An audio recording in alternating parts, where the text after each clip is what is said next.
Hello YouTube, this is Eli, the OBD Tech. I'm here working on a 2000 Dodge Grand Caravan with a 3.0 liter engine. This video is going to be based on a pre-diagnosis.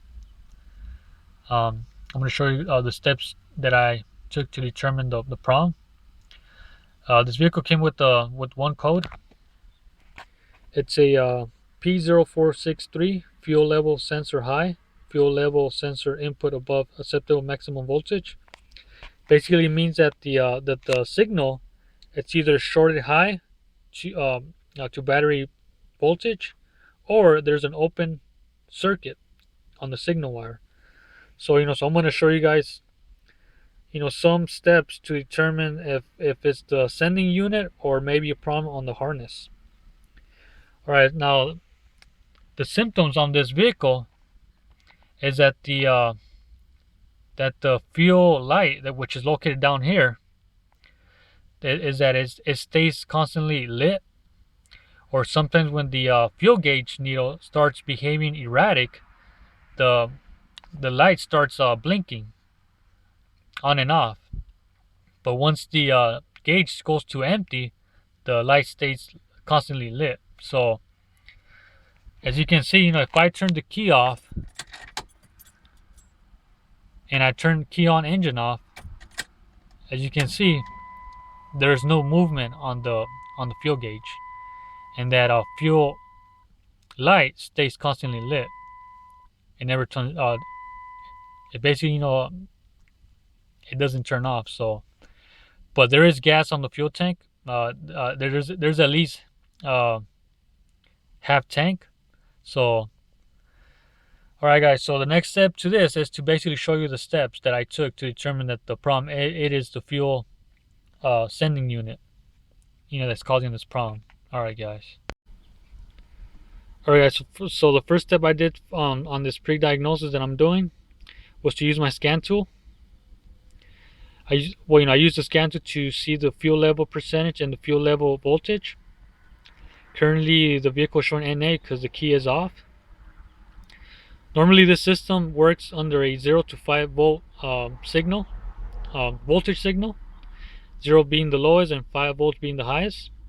So the reason that I used the scan tool to check those two parameters was to basically confirm our code, our P0463 high input signal. So I'm going to do the key on, engine off. As you can see, our fuel level is showing about 8%, and our fuel level voltage showing about 5 volts. 5 volts being our max voltage.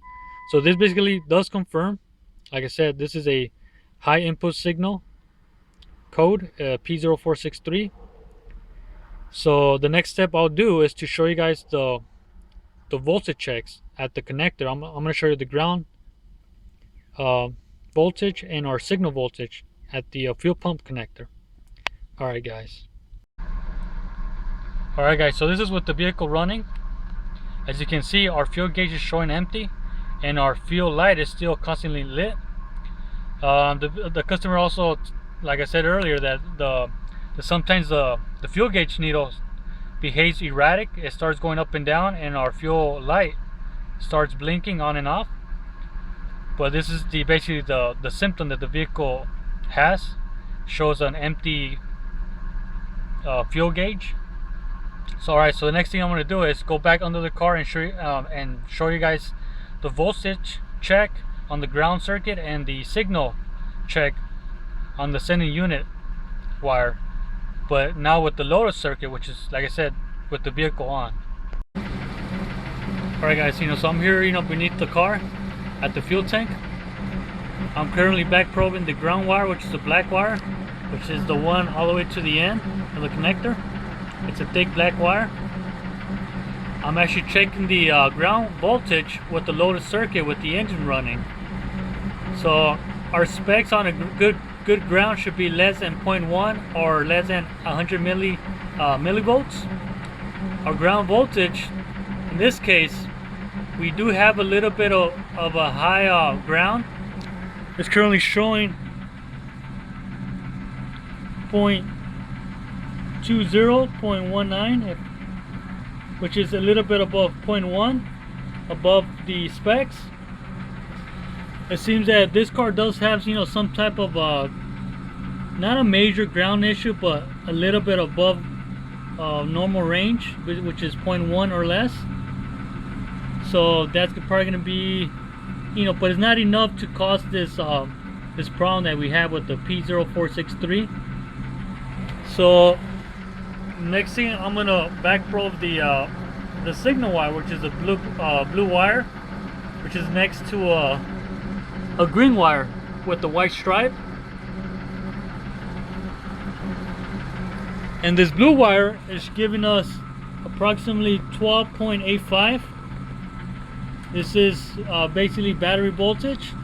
This also confirms our code, a high input signal.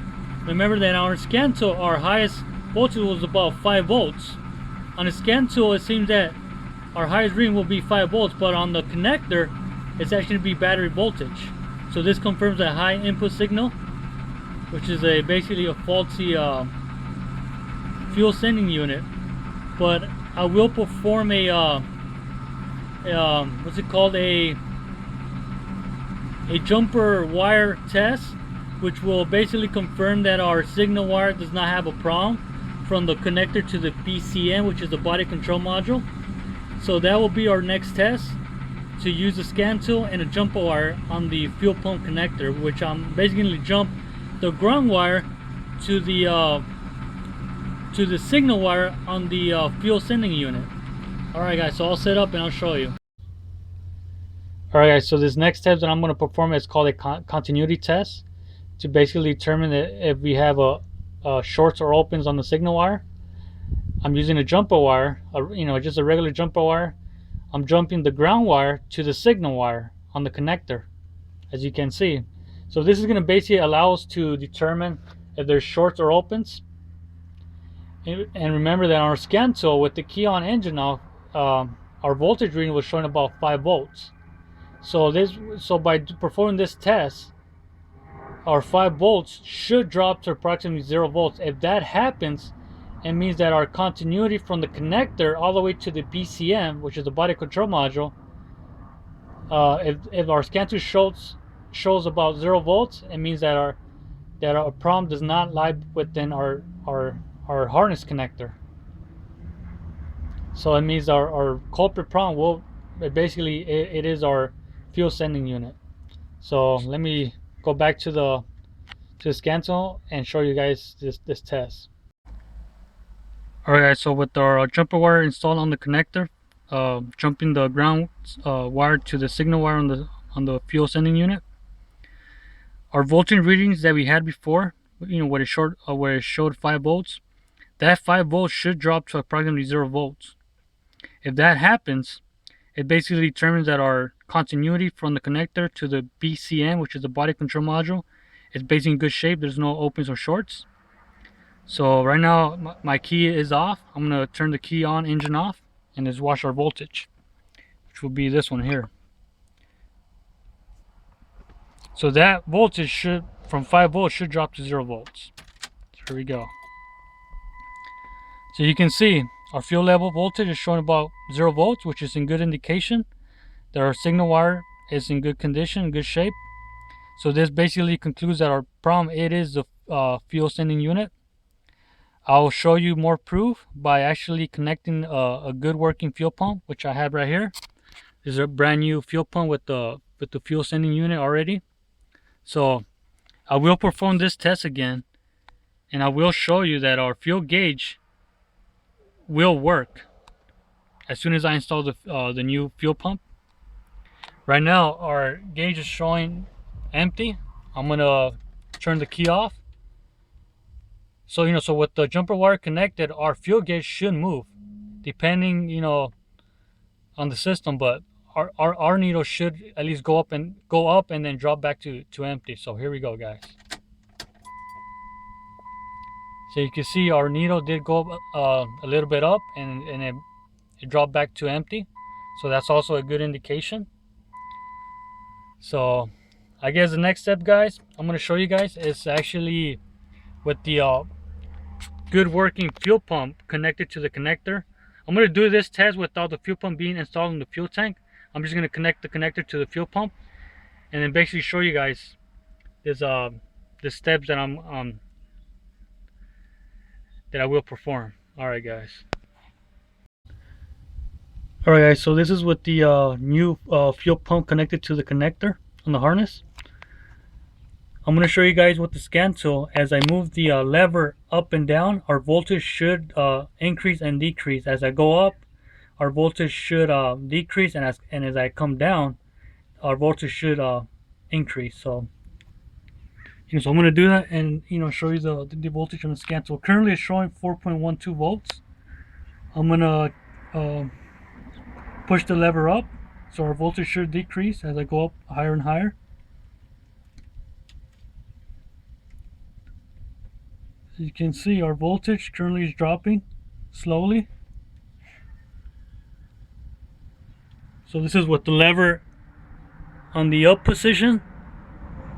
So if I drop it now to the empty position, our voltage should actually increase now.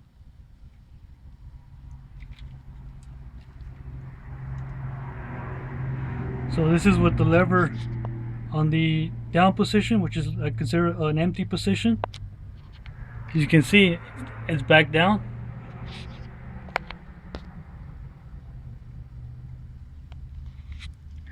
So our voltage is currently showing, it's actually climbing 3.59.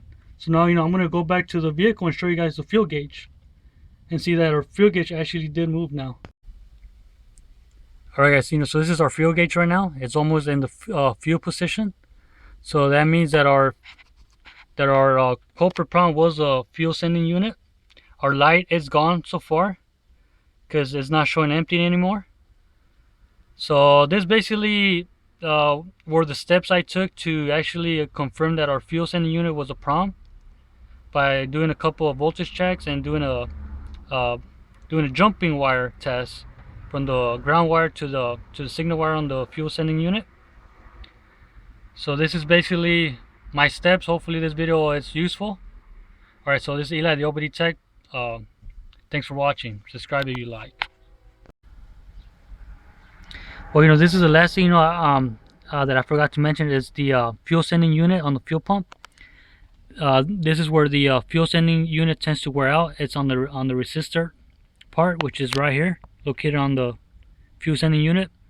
As time goes on, that's where the contact points tend to wear out and tend to give you those codes, either a high input signal or a low input signal. Alright guys, so that's just as a reference.